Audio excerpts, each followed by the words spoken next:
안녕하세요. 슬기로운 법무사TV 김일환 법무사입니다. 오늘은 개인회생 절차에서 자주 논란이 되고 있는 배우자의 재산을 채무자의 청산가치에 반영하느냐, 또 배우자를 채무자의 부양가족으로 인정하느냐에 대해서 말씀드리겠습니다.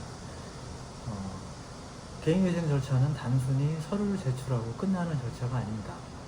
개시 결정 이후에 변제 계획안이 인가되기까지 회생위원은 채무자의 재산과 채무를 꼼꼼히 검토합니다. 그 과정에서 채무자 대리인과 회생위원 간에 약간 팽팽한 줄다리기가 벌어지기도 하는데요. 채무자 대리인은 채무자의 부담을 줄이기 위해서 최선을 다하고, 또 회생위원은 중립적인 입장에서 변제 계획안이 공정한지, 또 채권자의 이익에 침해되지 않는지 등을 면밀히 따져봅니다. 먼저 배우자 명의의 재산도 채무자의 청산가치에 포함되는가? 라는 질문부터 살펴보겠습니다. 청산가치는 쉽게 말해서 채무자가 파산을 했을 때 채권자들에게 배당될 수 있는 금액입니다. 개인회생제도에서는 채무자가 이 청산가치보다 더 많은 금액을 변제해야만 변제 계획안에 인가를 받을 수 있습니다. 청산가치가 올라가면 변제금도 그만큼 늘어납니다. 따라서 배우자 명의 재산의 일정 비율을 채무자의 청산가치에 반영을 한다면 채무자는 그만큼 더 변제금을 내야 될 테니까 채무자 입장에서는 배우자 명의 재산이 청산가치에 포함되지 않는 것이 가장 좋겠죠. 원칙적으로 배우자의 명의로 된 재산은 청산가치에 포함되지 않습니다. 왜냐하면 우리나라는 부부 별산제를 채택하고 있기 때문입니다. 하지만 또 예외도 있습니다. 예를 들어서 해당 배우자 명의 재산이 사실은 채무자의 재산인데 채권자를 해하기 위해서 잠깐 배우자 명의로 재산을 이전해 놓을 경우에, 이런 때는 그 재산은 채무자의 청산가치에 포함될 수 있습니다. 문제는 지역마다 실무가 조금씩 다르다는 겁니다.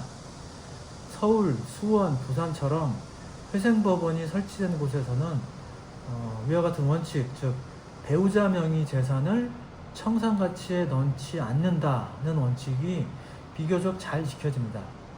그런데 회생법원이 없는 지역에서는 배우자 명의 재산의 절반 정도를 청산가치에 포함시키는 경우가 왕왕 있습니다.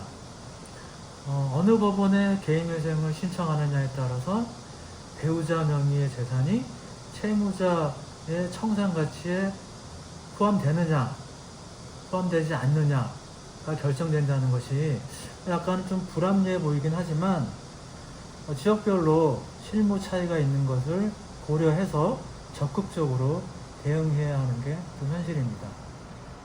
다음으로 중요한 것은 배우자를 채무자의 부양가족으로 인정받을 수 있는가 하는 문제입니다. 배우자에게 일정한 소득이 있다면 당연히 부양가족이 아닙니다. 하지만 소득이 거의 없거나 아이를 키우거나 부모를 돌보는 등의 사정이 있다면 이야기가 좀 달라집니다.